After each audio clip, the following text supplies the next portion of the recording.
Hello landing crew family, and welcome to the last video in the autism saga of myself. My name is Stephanie. I was recently diagnosed with autism spectrum disorder at 34 years old after thinking that I was bipolar and ADHD as earlier in my life. That's what I was diagnosed with. I have 6 children. The 4 youngest are also autistic, and that's what kind of started this going. Now, I've already gotten all the questions. They're amazing questions. Some of them are a little bit juicy. Some of them are rude. I'm addressing them though to squash some of the stigma, and also because if one person thinks it, probably someone else does. If you don't want to go back and watch all the other videos, this is probably the best video to watch, as it's hopefully going to be the shortest.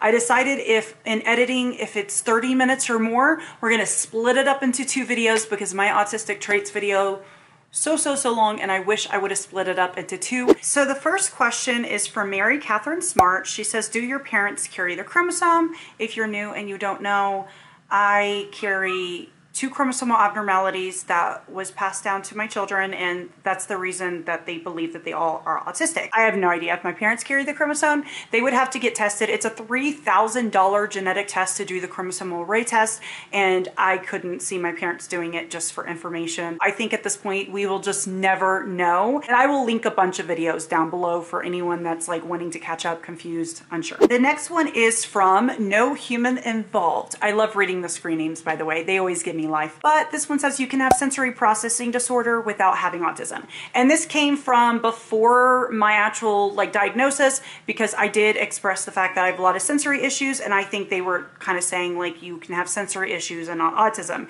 And you definitely can.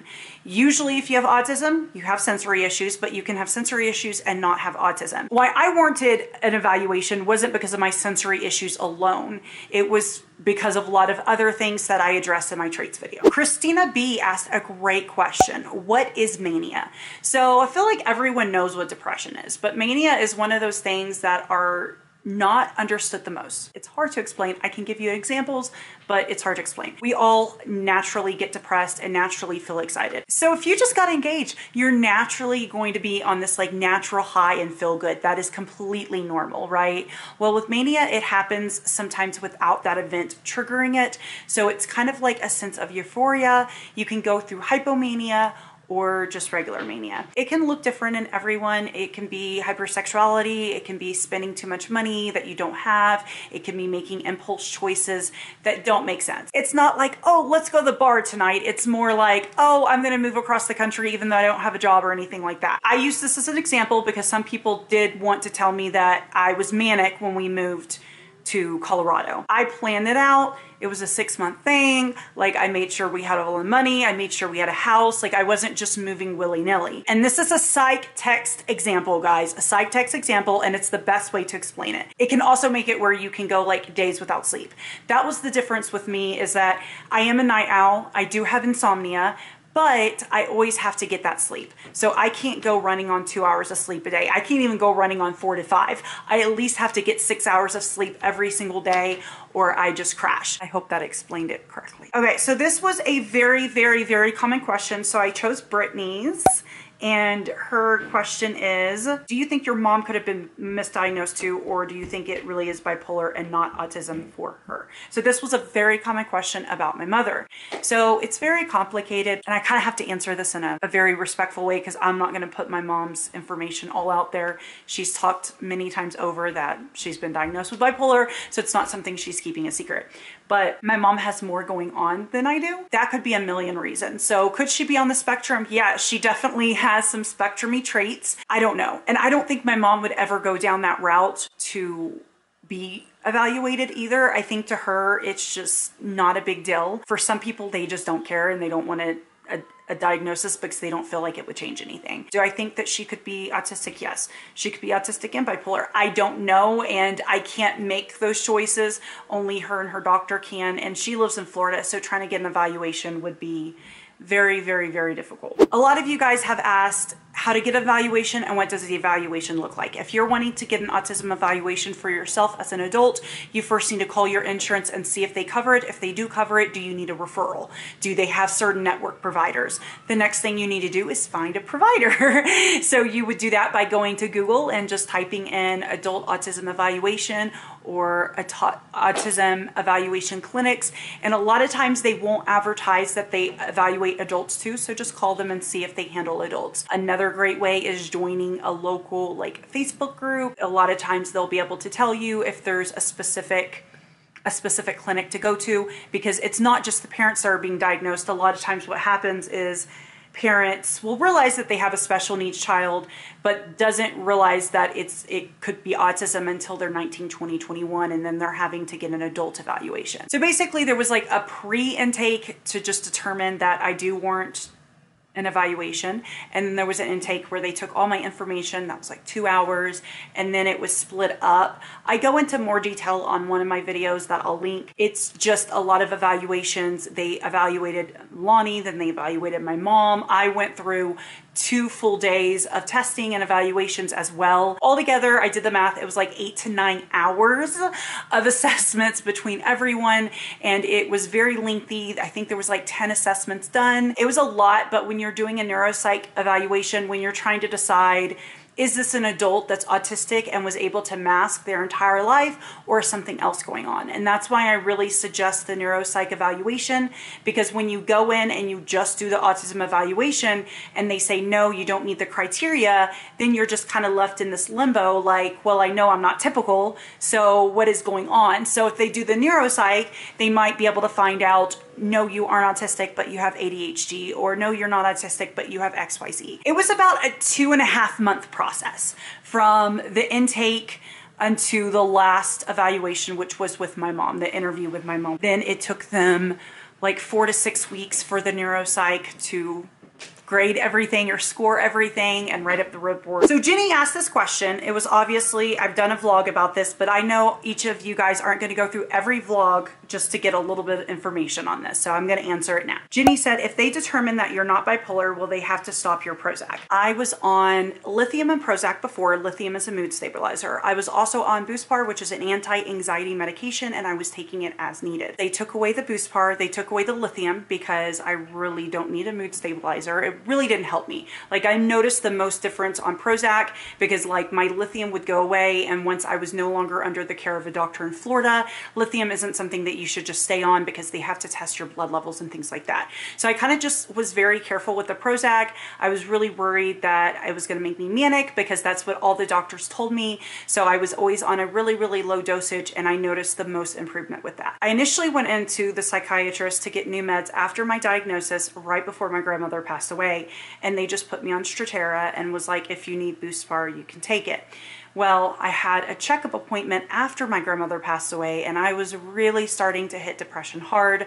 So that's when they put Prozac back in the mix. So right now I am prescribed Prozac, 10 milligrams, Strattera, 25 milligrams, and that's it. So Strattera is supposed to help with ADHD. It's a non-stimulant, but it also helps with anxiety too. So that's where we're at with the medications. So Angel asked, do Lonnie Jr. and Danielle also have the chromosomal abnormality? I think this was before I came out with my latest video about everyone's genetic results. I'll link that one. And yes, they do. Now, if you're confused, if you are new here, like this is your first video clicking on it and you have no idea about our family, I very much urge you to watch Most Asked Questions About Our Family. Angel also asked, there are several ADHD medications that are not stimulants, so why didn't your doctor put you on one of those? That's a great question, Angel. So the reason is because my doctor did not believe that I had ADHD. I tried to get help for my ADHD and they just wrote it up all to bipolar disorder, because some traits of ADHD and bipolar do overlap. But I tried to explain to them, even when my medications are stable, I'm doing great, I'm still having trouble concentrating, focusing, all of these things that come with ADHD. They just refuse to acknowledge it. Even though I no longer have the ADHD diagnosis, I still have ADHD traits. It's from the PTSD, but it doesn't matter. So that's why they put me on Strattera, was to help my ADHD. AKS said, will Lonnie be evaluated too? So this was a common question about Lonnie. I have mentioned in the past that he has spectrum-y traits, but I don't think, and Lonnie doesn't think, that he has enough really traits to warrant a diagnosis or an evaluation. However, he is going to be going through a neuropsych evaluation like I did. Not because he thinks he's on the spectrum or anything like that, but he just thought it was really cool how they were able to evaluate me and tell me so much about myself, and it can help you understand so much, even if it has nothing to do with autism. Like, to me, to understand the other parts of myself, like dependent personality thing and all of that, was very interesting. And I think the more we understand about ourselves, the better types of people we can be, and we can work on self-improvement. Jennifer Mahan asked, do you mind sharing the cost of the testing as an adult, self-pay, or did insurance assist? So this was a common question too. Our insurance paid for it completely, 100%. If it was self-pay, I don't know exactly how much it would be, but I think it'd be between like $2,000 to $3,000. It's a very, very costly test. And that's why a lot of autistic individuals just end up self-diagnosing, because either their insurance won't pay for it, they don't have a clinic that will do it. It's just this in-between gray area that is unfortunate. I'm not going to include this one because it's kind of personal, but this person asked me if I suffered from depression. This is another reason why doctors kind of doubted my diagnosis, because I really don't struggle with depression very often. Usually if you're bipolar, you do struggle with depression. I'm not going to say I've never been depressed. I definitely have, but it's not like severe. It's not super impacting. My depression usually just looks like I'm being lazy, like I just want to watch movies all day or play games. It was never super significant. Only a couple times was it, and my depression got the worst when they were playing guinea pig with me and giving me all these different antipsychotics and things like that when I didn't have a chemical imbalance like they thought I did. When you're messing with chemicals that aren't imbalanced and you're adding things in there, it can mess things up. Okay, so Kayla Port said, I'm 17 and I've shown signs of autism since I was a kid. If I was ever to be tested, would I be given the test for children or the test for adults? I'm pretty sure you would still be given the test for children, because they have different modules of ADOS too that are according to age and things like that. But you would probably want to get the referral from your pediatrician, and I would urge you to do that before you turn 18, because it does become a little bit more difficult once you're a legal adult. Free Spirit says, so I don't really see any difference between you and normal people.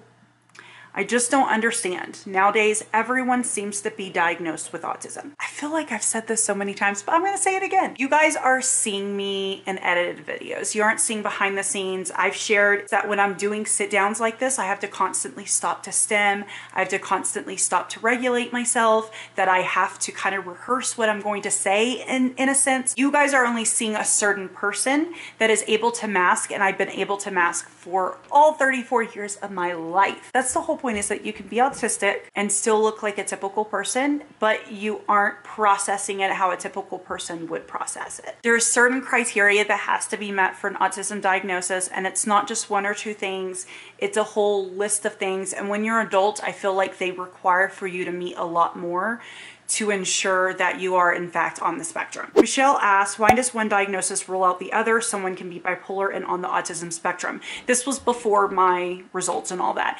And yes, you can definitely be autistic and bipolar. The reason it was different with me is because a lot of the mental health professionals that I was coming in contact with didn't feel like I was meeting the bipolar DSM criteria. So I don't want to put that out there that you can only be autistic or bipolar. You can definitely be both. It's kind of rare, but it can definitely happen. However, in my sense, it was one or the other. Lorena Ortiz said, I don't know if it is that easy to get a diagnosis wrong as from bipolar to autism. I think Stephanie is doing this for the attention and popularity, and there is people that believe and follow her unrealistic views. So we aren't going to focus that much on the bottom half. The top half is why I included this. I didn't choose every hate comment and be like, oh, let's blast them. This one is because it is easy to get the diagnosis wrong from bipolar to autism. It's very, very, very, very common to have a bipolar diagnosis or BPD. Those are the two most common ones, and really be autistic. ADHD is one too, but that gets tricky. ADHD and autism are like cousins, okay? But it is very, very common, and I want to address that. I don't want to put out this idea that I had this neuropsych evaluation back when I was 25. They determined I was bipolar, and then suddenly now I have autistic kids. So I'm like, hey, let's see if I'm autistic. And that's not how it happened. I never had a full evaluation. It was a 5 to 10 minute appointment. I walked out with some mood stabilizers, antipsychotics, and a diagnosis. And that is exactly how it happened. I have already kind of went into this whole tangent of this, but it's not cool to have autism. Attention, like what attention am I getting from the 5 videos? Everyone's gonna move on and forget that I have autism, okay? I don't use it as a crutch. I don't use it as an excuse. I own everything I do. There's a lot of things that I do that is because I'm autistic, but I never take that stance with it. I say I do XYZ because I do XYZ. And it's so harmful to tell someone that they're trying to get attention by sharing a diagnosis and being vulnerable. I'm not becoming popular by saying I have a disability. I think if anything, it's probably the opposite. People are going to second guess me even more now because I'm autistic. Like, that's how it works. Autism is not a trend. And even if it was, I don't think it's a trend that people would really want to jump on. Moving on. A follower's flight asks, so do you think just an ADOS test alone would have been accurate? My doctor only gave an ADOS test. I personally do not think it was accurate. So just an ADOS test alone, I personally don't feel it's accurate. Like, even when my children got evaluated, they got like 3 or 4 different assessments to kind of go together. Obviously, the ADOS is pretty much the cream of the crop, the golden standard. It's one that's used most common to diagnose autism, but I feel like the other ones kind of go into it, like the Vineland and the SRS2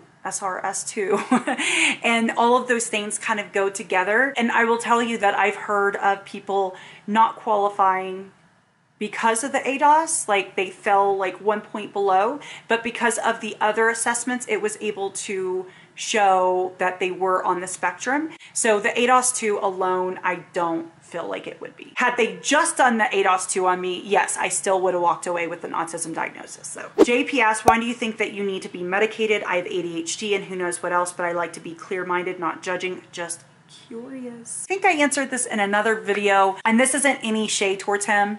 I think this was a valid question. Some people have ADHD and need medication and some don't. Like, it depends on what your level of functioning is. If you're not able to carry out your day-to-day tasks, then there's nothing wrong with medication. It varies person to person. It's not the same for everyone, and it's really a personal choice. For some people, maybe they do need meds, but they prefer not to be on them. I have 6 kids. I am self-employed. I need to be on my A game, and it's really hard for me to do that when I'm constantly having to go the same place 5 times because I keep forgetting what I went there for. And that's just an example. There's more to it. Time management is so important to me, and I'm not able to time manage correctly when I'm constantly not able to focus, if that makes sense. Sarah M asks, is there a benefit to getting a diagnosis as an adult?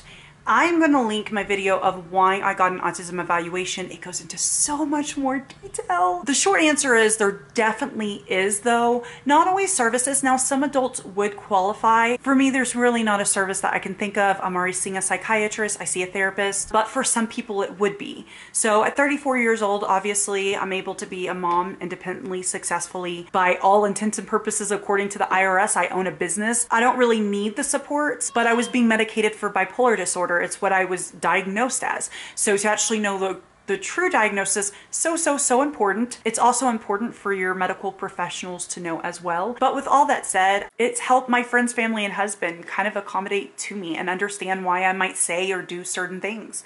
I can tell you that I can be open with my friends now and be like, hey, when you message me and ask me how I'm doing, like, why I don't answer is because I don't know what to say besides good. So if you're wanting a conversation, just come on and ask me, like, what are you doing right now? What have you been up to today? Like, I can answer those questions, but the how are you, I've never liked the small talk. It's helped me understand myself more, self-advocate, and others accommodate to my needs. And the amount of understanding that I've had is completely priceless. I'm loving myself more. I'm giving myself grace when needed. And overall, my quality of life has skyrocketed. Jenny still asked, hi, does everyone in your family and you get disability for autism? So this is a common misconception that we get some disability check. None of us get a disability check. Disability, SSI, is determined off of income. We don't fall within those income brackets. It's really low too. Honestly, I haven't even checked to see if we fall within those brackets now that we're a family of 8. But back when we were, I think, a family of 6, we didn't qualify anymore. Once our channel started to grow in 2018, the government was like, nah. But also, there's nothing wrong with getting it if you need it. I think a lot of people assume if you have an autism diagnosis, that automatically gets you waivers and all these things, and that's not how it works.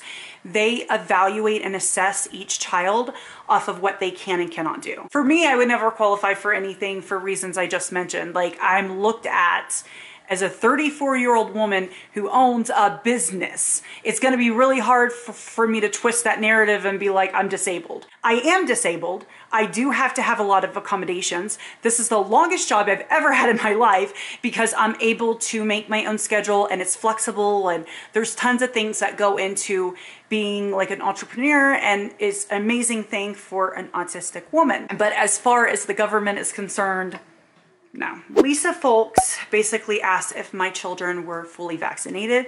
I have a video about vaccinations. I will say what I said, I think, in my most asked questions video. We have done everything from not vaccinating, delay vaccinating, giving the full vaccinations on schedule, and the results are all the same. For us, it is a genetic issue. We started noticing Liam's issues when he had not been vaccinated at all. Like, there was no vaccination at all in his body whatsoever. Lex, I delayed all of his vaccinations because I was paranoid and I thought, well, maybe it really does cause autism. I don't know. I delayed all of them for him. He still is autistic. So are all of our kids fully vaccinated now? Yes. But the reason they're autistic, the reason I'm autistic, is a genetic abnormality. It is in my chromosomes. When I was conceived, it was there. When my kids were conceived, it was there. Bonnie said, I think the copying is something a lot of girls do even if they aren't on the spectrum. This is very true. And I wanted to talk about this. Bonnie didn't do anything wrong. There were many other comments like Bonnie's comment, so I wanted to kind of address this. Yes, it is normal to a degree for kids to kind of look at other kids to know what to do. That's why school is encouraged so much, especially like in early childhood and things like that, because kids watch what other kids do and do what they do. However, there's a level where it's like normal and then abnormal. So if your child is constantly having to look towards them for every single possibility of a social scenario, that's not typical. If they're in a group of girls and they're kind of watching them to see how they act first, that's different. There is some level of social awareness and social skills that is innately built in typical children. They're literally hardwired that way. But with autism, we are not hardwired that way, and every little thing we have to do manually. We have to like manually put it into our system, if that makes any sense. And that's also why you need more than just like one thing. But if you have a child that's having social issues, communication issues, sensory issues, they're stimming, like they have all these things going on, more than likely it's not just a child being typical. Hide and Seek asked, what kind of doctor did you go for this evaluation? So I was in contact with quite a few doctors. A neuropsychologist did mine, a psychologist with a PhD, and then another psychologist as well. But any psychologist can do it.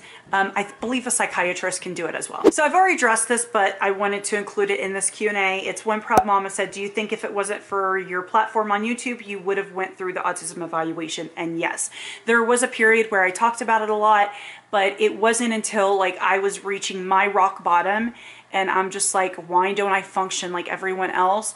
Then that's when I got it done for me.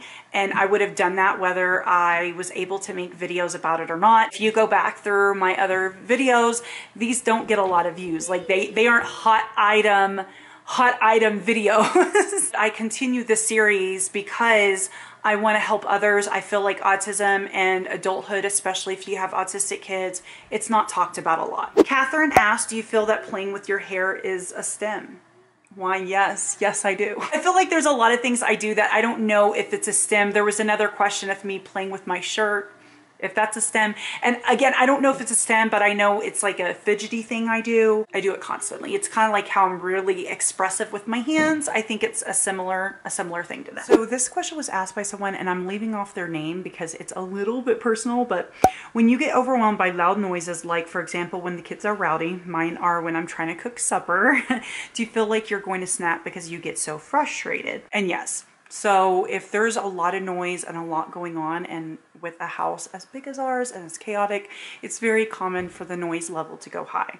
So it does like cause me a lot of anxiety, which then causes me to be very irritable and snappy. You guys know what I'm talking about, but they're basically like really good earplugs that you just put in, and it doesn't completely mute all sound, it just lowers the sound. I think that would help me a lot. Lonnie likes turning on music, and I just hate it when he does it because it just naturally just overwhelms me. I hate it, but there isn't anything that I can do about it, and if it's because of noises, there's nothing that you can do about it besides getting earplugs. It's just our body's way of responding. We just hear things a lot louder than other people. A lot of people ask like what level I'm considered, because when you get a diagnosis, it's 1, 2, or 3. I don't really give a lot of stock into labels, but mine is 1, obviously. PC Cassidy said, if I tell the doctor how much I'm struggling with symptoms at work and in life, would they be likely to help me? Getting a diagnosis of some sort would really help me cope and explain my symptoms to my employer. And this is why I really urge the neuropsych evaluation, because even if it's not autism, if it's something else, it's not only going to help you understand yourself better, but it would help other people too, including your employer. Last name said, reminds me of the same signs that adults will have after being raised by a narcissist, narcissistic abuse caused by environment. Maybe. I'm very aware of the signs of narcissism. My parents don't fit it. Now, PTSD, I'm not saying that I didn't have any trauma, but PTSD can also mirror these. The traits I have, some could be explained, but not all of them. And that's what makes it different. That's why I got an autism and a PTSD diagnosis. PTSD couldn't explain everything. It could only explain a few things. It's very, very complicated, and that's why it's so important to get a neuropsych evaluation and to get doctors that understand the difference and specialize in all of it. They also asked, does this mean that you don't get offended as easily because you're understanding of people who aren't socially mature? Yes, it takes a lot to offend me. Now, there are times I've been asked questions that I'm like, that's ridiculously inappropriate. But for the most part, like I answer some really inappropriate questions that other vloggers probably wouldn't answer, because I just don't get the social concepts as much. Like, I don't get why it's a big deal that we can't talk about money. I just don't understand it. Some things that instantly offend me are like disability discrimination and racism. Those two things I can't get behind. This kind of goes into the other one, but she said, some of the things you talk about were things adults should have taught you, in my opinion. How does a child know that they should make a bed while being a guest in someone's home? And I do agree with this. And the thing is I only use a couple of the big examples. I didn't use every example. And it kind of goes into, yes, there is a level that has to be taught. And I agree. I teach my kids mainly because no one taught me growing up, but I will tell them when they go over people's house, I'm like, make sure you make up your bed, make sure you clean up your space. Like, those are things that we naturally do. But I will give you an example. Like, my sister is only 19 months older than me, and she understood this without anyone teaching her. There is a level that as a child you do kind of have to be taught, but then there's that innate social skill level that isn't taught, that is just naturally known. And I personally just didn't have that. Heather McCullough asked, what does Danielle's dad think about your diagnosis? I honestly don't know. I haven't had a conversation with him about it, honestly. We only talk about, you know, Danielle's visit and things like that. We are cool with each other. We're friendly, but we also aren't in each other's personal life. And honestly, if I didn't have a channel and social media, and if I wasn't choosing to share it publicly, he probably would have never known. I don't even know that he knew that I had a bipolar diagnosis. So Stacy Johnson asked, do any of your Sims feel uncomfortable or painful? They do not. All right, guys. So like I thought, this video was just too long, so I'm breaking it up into 2 parts for you guys, so it's not too much in one sitting. This is going to end part 1. Tomorrow will be part 2. I feel like this was kind of like just a summary of all the videos into one. So I really wanted to answer all of the questions and not leave any out, just to make a shorter video. So check out tomorrow's, and we'll see you guys then. Where you move, make me blind. You will always be there. There's no doubt in my mind. will always be there, heading out to see ya and leave the rest behind. Oh, oh, 'cause you will always be there.